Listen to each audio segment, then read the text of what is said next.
Kia ora, ngā mihi ki te whare. Welcome to the House, ko Louis Collins aho. The sitting day today began with a ministerial statement from Foreign Minister Winston Peters regarding the recent joint statement made by New Zealand and many other countries condemning Israel's war in Gaza. The international community is united in its revulsion to what is happening in Gaza. This horror must end. Too many lives have been lost, too many people have been traumatised, polarised and embittered, ensuring that yet another generation of Israeli and Palestinian children are born into a situation of insufferable conflict and enmity.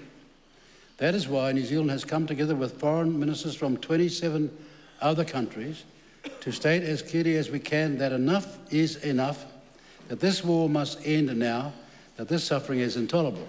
We've talked before on this program about ministerial statements sort of resembling a press conference. And at press conferences, the most interesting or illuminating information often comes not from the original statement, but from the Q&A that follows. The first series of questions came from Labour's Pina Henare. Does the government agree that allegations of genocide are a matter for the ICJ to determine and not for politicians to dismiss or decide unilaterally? Yes, we agree in the sense that the court about which that member speaks has got a duty, but hitherto they have not found that. They have taken it by way of investigation and reviewed it, but they have not come down with a precedent directive or, dare I say, finding. Is the government concerned by the widespread criticism of the Gaza Humanitarian Foundation? The reality is that we have a duty in these circumstances, no matter how desperate they are and inhumanitarian they are, to ensure we can account to the New Zealand taxpayer.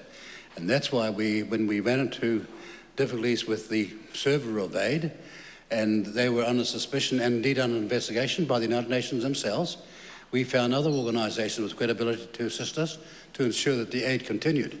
And that has always been our course under successive governments. The Greens' Tiano Tuiono's line of questioning had a common theme of calling for further action to support that condemnation. What concrete measures, if any, will the government take to support the statement, such as public divestment from Israel or sanctioning Israel as we did with Russia? There are people who have been judged by New Zealand in Israel to have been terrorists. We've even said that of a couple of ministers who made statements which were, in our view, terrorists in their nature. We've already done that. But to make a finding that is unwarranted by international precedent is not what we're going to do.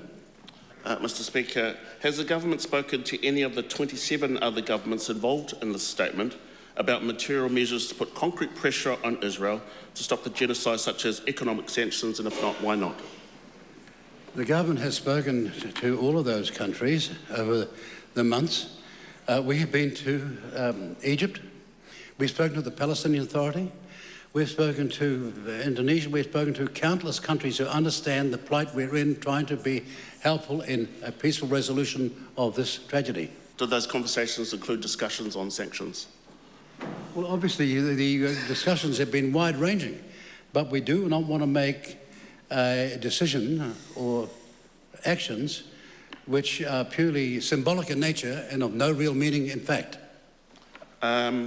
Why did New Zealand only implement travel restrictions on 2 Israeli ministers and not also asset freezes like announced by the UK and Canada? Because we do not believe that the justification for that at this point in time has been established. Te Pāti Māori's Warawiri Waititi's questions were similar to Tuiono's in what was a reasonably civil exchange between familiar sparring partners. Does the Minister in this government recognise Palestine as a sovereign state? Yes or no? Do we recognise the Palestine state? We've made it clear. For us, it's a question of not if, but it's when. But we need to ensure we do not lower the standards of what statehood comprises. And then when our conversation with the Middle East and with Egypt and other countries bordering there, knowing far more the circumstance than us, they have an agreement with us. We need to establish who it is we're going to negotiate with before we recognise. Why does this ministerial statement not call for an immediate and unconditional ceasefire by Israel? Well, perhaps because one of the conditions has yet to be met, like giving back the hostages. What tangible actions beyond words is the government taking to stop arms sales, diplomatic ties or trade with Israel? New Zealand citizenry, on behalf of their government, has made an enormous contribution in terms of the civil obligations we believe we have to the people who are caught by the strife. It is a very, very significant contribution, and it's about as much as we can afford given the huge demands upon our purse when it comes to international aid in other troubled areas of the world as well. I te whakaronga koe ki te whare. You've been listening to The House, a program made with funding from Parliament's Office of the Clerk. Mātua.